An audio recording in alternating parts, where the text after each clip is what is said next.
तो हाँ, तो स्टूडेंट्स कैसे हैं आप सब। तो मैं बात कर रहा हूँ बीए और बीकॉम के हमारे जो स्टूडेंट्स हैं फर्स्ट ईयर के, उनसे बात कर रहा हूँ। जैसा कि आपको पता है हमने एक चैप्टर शुरू कर रखा है कोऑर्डिनल यूटिलिटी एनालिसिस। उसके बारे में कुछ एक बातें हमने डिस्कस करी हैं। लाइक जैसे हमने दो लॉ जाने, उसके अंदर law of diminishing marginal utility, law of equi marginal utility. अब उसके बाद आता है इसके अंदर कंज्यूमर इक्विलिब्रियम, उपभोक्ता का संतुलन। क्योंकि हमें ये जानना है कि जो कंज्यूमर है वो इक्विलिब्रियम की स्टेज में कब होगा, या हमारा जो मेन मोटिव था यही था कि कंज्यूमर इक्विलिब्रियम में कहाँ हो, कहाँ वो अपनी सेटिस्फेक्शन को मैक्सिमम करे। अब जब कंज्यूमर इक्विलिब्रियम की आपको डेफिनेशन देनी है तो क्या दोगे? कंज्यूमर इक्विलिब्रियम की स्टेज में तब होता है जब वह अपने संतुष्टि को अधिकतम मानता है और किसी प्रकार का परिवर्तन करना नहीं चाहता जब तक कि परिस्थितियों में परिवर्तन ना हो जाए। एक बार फिर रिपीट कर रहा हूँ, उपभोक्ता संतुलन की स्थिति में तब होता है जब वह अपनी संतुष्टि को, सेटिस्फैक्शन को मैक्सिमम मानता है और किसी प्रकार का चेंज करना नहीं चाहता जब तक कि परिस्थितियों में परिवर्तन ना हो जाए। यानी वो जो पॉइंट उसका होगा वो उसको मैक्सिमम सेटिस्फैक्शन देगा, वहाँ पर उसकी संतुष्टि जो है वो क्या होगी? अधिकतम होगी। हमने उसी पॉइंट को ढूंढना है।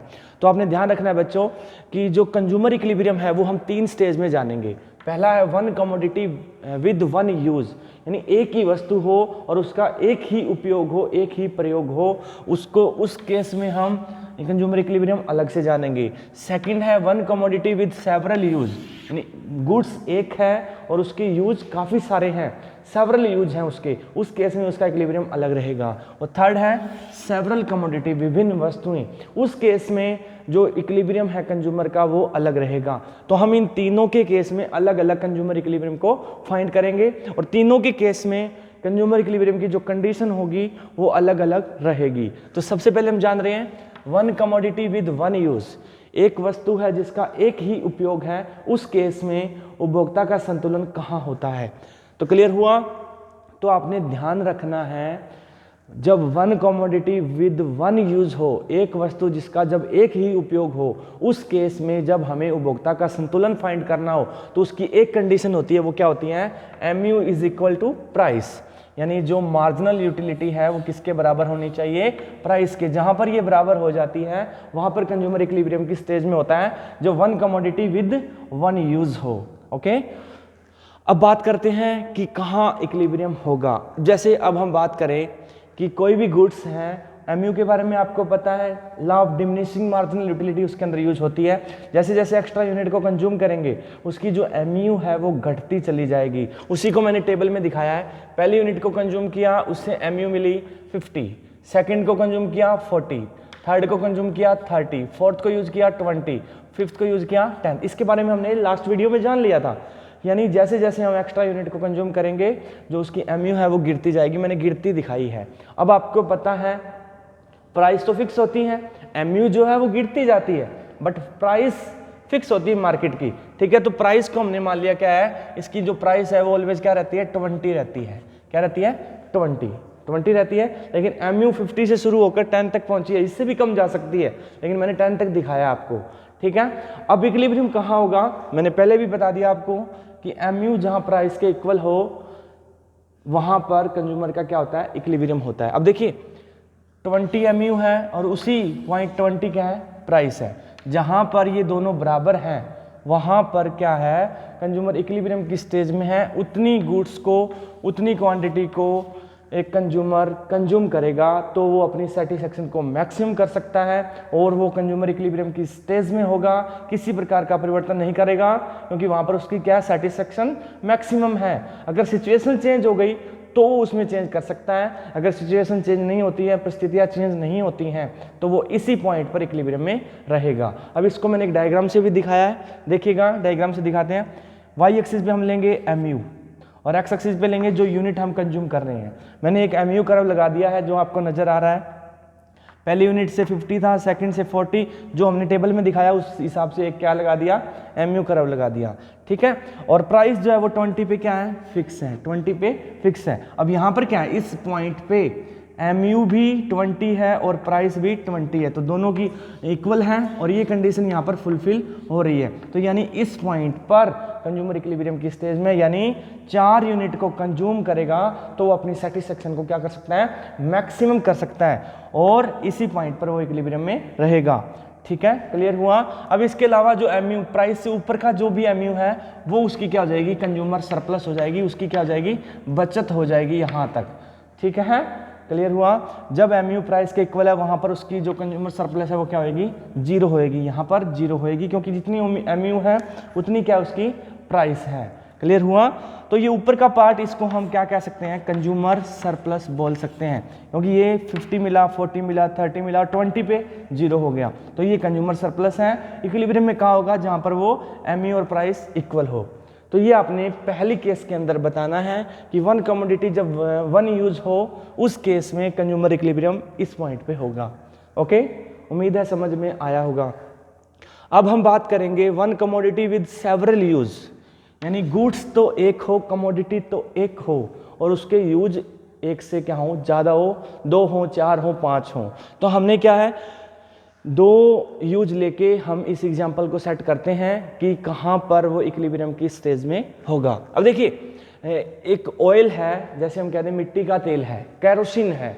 कैरोसिन के 2 यूज हो सकते हैं, जैसे कि स्टोव में डालने के भी काम आता है और लालटेन में डालने के भी काम आता है। ओके, तो हम दोनों यूज लेंगे किसके, एक कमोडिटी जो ऑयल है, ऑयल के 2 यूज ले रहे हैं। हम ये जानेंगे किस यूज के लिए कितनी क्वांटिटी परचेज की जाए और किस यूज के लिए कितनी क्वांटिटी परचेज की जाए कि उसकी जो सेटिस्फेक्शन है वो मैक्सिमम हो जाए, हमें ये चीज जाननी है। क्लियर। तो यहां पर जो ला यूज होगा इस इक्विलिब्रियम को दर्शाने के लिए, इस इक्विलिब्रियम को दर्शाने के लिए हम ला यूज करेंगे जो पहले डिस्कस कर चुके हैं, law of equi marginal utility, समसीमांत उपयोगिता का नियम।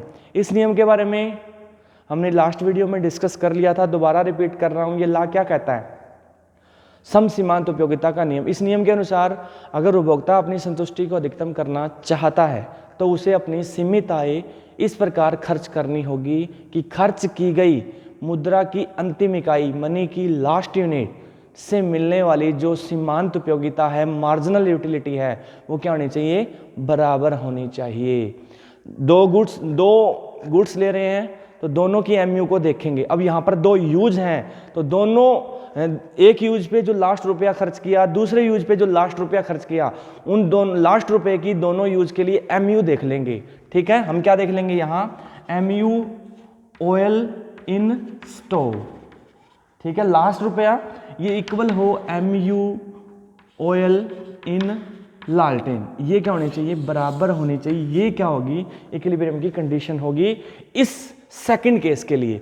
यानी दोनों यूज, पहले यूज पे जो लास्ट रुपया खर्च किया उसकी MU देखेंगे, दूसरे यूज पे जो लास्ट रुपया खर्च किया उसकी MU देखेंगे। जहां पर ये दोनों बराबर हो रही हैं ना, वहां पर कंज्यूमर इक्विलिब्रियम की स्टेज में होगा और अपनी सेटिस्फेक्शन को मैक्सिमम पाएगा। ठीक है, तो मैं ले रहा हूं, क्वांटिटी ली है वह जो यूज कर रहे हैं ऑयल, पहली क्वांटिटी ऑयल की स्टोव में यूज की तो उसकी MU बनी 10 और लालटेन में यूज की तो इसकी 8। अब आपको पता घटती जाती है, दूसरी में ये 8 हो गया, ये 6 हो गया, तीसरी में 6 और ये 4, चौथी में ये 4 और ये 2। यानी स्टोव के रूप में जब यूज कर रहे हैं 10 से शुरू होकर ये घटती जा रही है, 8 से शुरू होकर लालटेन में ये घटती जा रही है। हमें ये देखना है क्या कि हमारे पास सपोज करो 5 रुपए हैं, कितने रुपए हैं, 5 रुपए हैं। ठीक है, और ऑयल की प्राइस 1 रुपीज है, 1 रुपीज है, 1 रुपीज है ऑयल की प्राइस, 1 यूनिट 1 रुपीज की आती है। अब देखिए, अब किसके ऊपर किस यूज के लिए कितना रुपया खर्च करें, हमें ये चीज देखनी है। तो यहां देखिए, ये 6 और ये 6, इसका तीसरा रुपया खर्च किया स्टोव के रूप में यूज करने में, तो इसकी MU भी कितना है, 6 है, और दूसरा रुपया खर्च किया लालटेन के रूप में यूज कर रहे हैं तो इसकी भी कितना है, 6 है। तो यानी बराबर हो रही हैं। तो इसका मतलब क्या है, 3 तो परचेज कर ले स्टोव के लिए और 2 परचेज कर ले लालटेन के लिए, तो उसकी जो सेटिस्फेक्शन है सबसे मैक्सिमम होगी। ये जो कम्बिनेशन होगा सबसे बेस्ट कम्बिनेशन होगा। इस कम्बिनेशन से उसकी जो सेटिस्फेक्शन है वो मैक्सिमम होगी, कंज्यूमर इक्विलिब्रियम की स्टेज में होगा। तो आपने यही ध्यान रखना है कि जब वन कमोडिटी उसके डिफरेंट यूज हों, उस केस में कंज्यूमर इक्विलिब्रियम को दर्शाना हो तो आपने law of equi marginal utility के नियम को यूज करना है और उसके अकॉर्डिंग आपने ध्यान देना है कि वो कहाँ पर इक्विलिब्रियम में है। अब इसको एक डायग्राम से दिखा देंगे। एक इधर हमने वाई एक्सिस, इधर हमने लिया है क्वांटिटी ऑफ किसकी, इधर ले रहे हैं लालटेन की और इधर ले रहे हैं स्टोव की, ठीक है। यानी स्टोव के रूप में जो ऑयल यूज हुआ उसकी क्वांटिटी को इधर दिखाया है, लालटेन के रूप में जो यूज हुआ उसकी क्वांटिटी को इधर दिखाया है, और ऊपर ले लिया हमने क्या, एमयू, ठीक है। ये एमयू कर्व, ये एमयू कर्व लगाया है जब लालटेन के रूप में यूज हो रहा है ऑयल, ये एमयू कर्व लगाया है जब स्टोव के रूप में यूज हो रहा है क्या, स्टोव में यूज हो रहा है क्या, ऑयल। ये यहीं से उठाया है, ये एमयू स्टोव का इधर से ले लिया हमने, इधर दिखा दिया, और लालटेन के रूप में इधर दिखा दिया। क्लियर है, वही सेम चीज, ठीक है। दो कर्व लगा दिए एमयू के। अब हमें क्या देखना है, हमें पता था कि इसकी तीन का मतलब इतना, यहाँ पर भी 6 हो रहा है और इसकी 2 और यहाँ पर भी क्या हो रहा है, 6 हो रहा है। तो यहाँ पर क्या है, इक्विलिब्रियम की स्टेज है। कहने का मतलब ऑयल का यूज अगर स्टोव के रूप में यूज करें तो इसकी 3 यूनिट को कंज्यूम किया जाए, और लालटेन के रूप में यूज करें तो इसकी 2 यूनिट को कंज्यूम किया जाए, तो उसकी जो कंज्यूमर की जो सेटिस्फेक्शन होगी वो क्या होगी, मैक्सिमम होगी, और वो कंज्यूमर इक्विलिब्रियम की स्टेज में होगा। ये था सेकंड केस। अब आता है थर्ड केस, सेवरल कमोडिटी, विभिन्न वस्तुएं, जब गुड्स क्या हो, 2 हो, 3 हो, 4 हो, उस केस में कंज्यूमर इक्विलिब्रियम में कहाँ होगा, सेवरल कमोडिटी के केस में। तो आपने यहाँ पर भी सेम यही केस यूज कर लेना है, यही लॉ यूज कर लेना है जैसा कि हम यूज करते हैं। अब 2 गुड्स हैं एक्स और वाई, तो हम वही सेम चीज देखेंगे कि लास्ट यूनिट जो एक्स एक गुड्स के ऊपर खर्च की, जैसे मैं दोबारा रिपीट कर रहा हूँ इस लॉ को, ध्यान से सुनिएगा। कहता है सम सीमांत उपयोगिता के नियम के अनुसार अगर एक उपभोक्ता अपनी सीमित आय से अधिकतम संतुष्टि प्राप्त करना चाहता है तो उसे अपनी सीमित आय को इस प्रकार खर्च करना होगा कि खर्च की गई मुद्रा की अंतिम इकाई से मिलने वाली सीमांत उपयोगिता क्या हो, बराबर हो।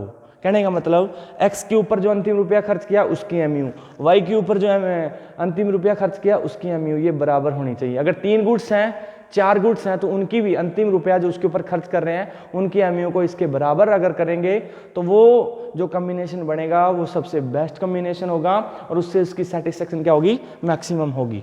क्लियर हुआ, वही चीज़ यहाँ पर दिखाई गई है। x की एमयू ले ली और y की एमयू ले ली, ये law of equi marginal utility का सेम जो हमने यूज किया था वही चीज़ यूज कर रहे हैं, ठीक है। x के रूप में एमयू पहले से 12, 10, 8, 6, 4, y की एमयू 10 से शुरू होकर 8, 6, 4, 2।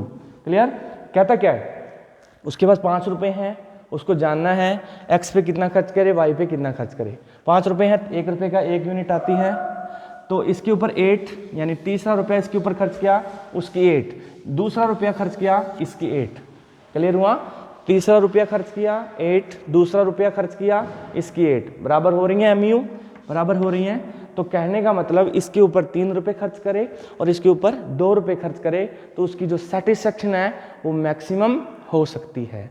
क्लियर हुआ, उम्मीद है समझ में आया होगा। अब देखते हैं इसको एक डायग्राम से। डायग्राम दिखाया है, वाई एक्सिस पे हम एमयू दिखा रहे हैं, एक्स एक्सिस पे क्वांटिटी ले रहे हैं। क्वांटिटी क्या है, एक्स की क्वांटिटी तो ऐसे शुरू होगी 1 2 3 4 5, वाई की क्वांटिटी को हमने ऐसे दिखाया है 1 2 3 4 5। ये वाई की क्वांटिटी इधर से आ रही है और एक्स की क्वांटिटी इधर से जा रही है। हमने 2 कर्व लगाए हैं, एमयू एक्स और ये एमयू वाई। एमयू एक्स का मतलब क्या है, इस पॉइंट पे ये दिखा रहा है, तो इसका मतलब क्या है, यहाँ पर कितना था 8,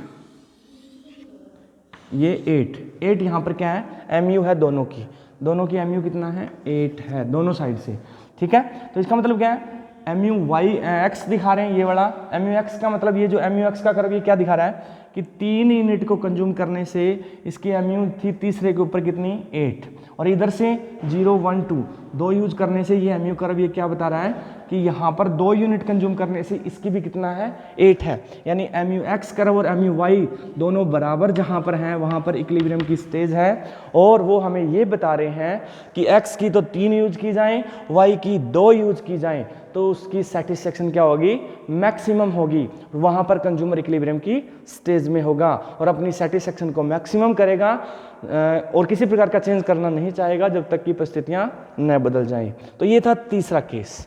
उम्मीद है आपको तीनों केस में कंज्यूमर इक्विलिब्रियम समझ में आया होगा। ओके, तो आप इन तीनों स्टेज में जो कंज्यूमर इक्विलिब्रियम है इसको अच्छे से रीड कर लीजिएगा। फिर भी अगर कोई प्रॉब्लम आती है तो मुझे कमेंट कर देना। एक छोटी सी कंसेप्ट और है, वो आपकी वो रह गई है कंज्यूमर सरप्लस। उसके बारे में थोड़ा सा आपको बता देता हूँ कि कंज्यूमर सरप्लस क्या होती है। कंज्यूमर सरप्लस, उपभोक्ता की बचत। ध्यान दीजिएगा, उपभोक्ता की बचत क्या होती है। जैसे आप मार्केट में जाते हो, आपकी बचत क्या है, आप कोई गुड्स खरीद रहे हो तो आपकी बचत क्या होगी, जितना आप पे करना चाहते हो, जितना आप पे करना चाहते हो और जितना आप पे करते हो। सपोज करो आपने पेन खरीदना था, पेन मार्केट में गए, आपने पेन पसंद कर लिया, आपको वो पेन लगा 20 रुपीज़ का और दुकानदार आपको कहता है ये 10 रुपये का, अभी 10 रुपीज़ का है। 20 रुपीज़ आप पे करना चाहते थे, पे कितना किया 10, तो कितना बचत होगी आपकी, ये आपकी क्या होगी 10 कंज्यूमर सरप्लस होगी। क्लियर, जितना आप पे करना चाहते हो और जितना आप पे एक्चुअल में पे करते हो, उन दोनों का जो डिफरेंस होता है दैट इज कंज्यूमर सरप्लस। ये आपका एक छोटा सा टॉपिक आपके इस चैप्टर के लास्ट में दिया हुआ है जिसको आपने ध्यान रखना है। ठीक है, तो आज ये कोऑर्डिनल यूटिलिटी एनालिसिस का चैप्टर हो जाता है हमारा कंप्लीट। अच्छे से इसको रीड कर लीजिएगा। कोई प्रॉब्लम है तो मुझे कमेंट कर देना, मैं आपको उसको प्रॉब्लम को सोल्व करने की कोशिश करूँगा। Thank you. और इस वीडियो को ज़्यादा से ज़्यादा अपने फ्रेंड्स तक शेयर करें ताकि उनको भी हेल्प मिल सके, वो भी अपनी स्टडी को कंटिन्यू रख सकें। Thank you.